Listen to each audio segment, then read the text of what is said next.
normally I use a few different methodologies, one of which is some Elliott wave analysis. I look at, not only the price change percentages, but also like looking at a certain wave and measuring that both in price and time.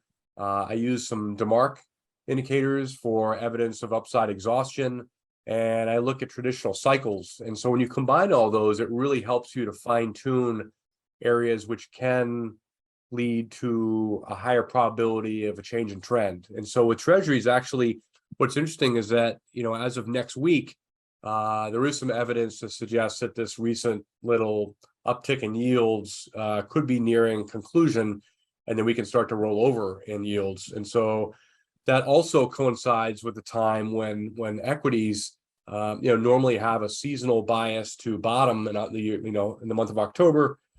Historically, the bear killer month, where we have very pessimistic sentiment right now. Markets have gotten very oversold. Breadth has contracted substantially. Everybody's on the sidelines and scared. That's normally precisely the time you really want to be buying dips. And so if yields, have exactly the same time setup as equities, my thinking is we're close to a time when a lot of this negativity can be behind us, and we can start to turn higher during the seasonally bullish time of October through December.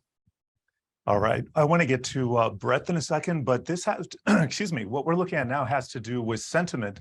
And this is the percentage of retail investors, according to a poll, that are bullish versus bearish. And can you kind of break down what we're looking at here in the progression as we're seeing it? Because it looks like there are fewer bulls and more bears, and maybe that gives us a potentially bullish setup.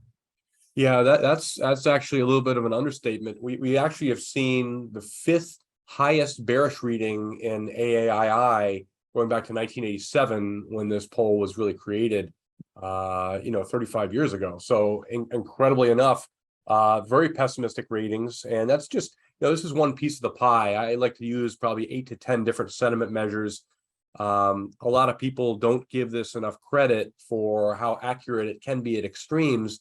But when you do see the percentage of bears get over bulls by more than 45%, you're really getting close to a very decent low in the market, at least based on history. And as I said, sentiment's just one piece of the pie. We really need to rely on other things to mark a bottom. But right now, it seems a lot of the individual sentiment also lines up with what I'm seeing with institutions who I'm speaking with every day, and a lot of the hedge funds have been shell shocked, and they're on the sidelines, and they're waiting for the positive catalysts, and they're really not turning up. And so extreme pessimism, to say the least.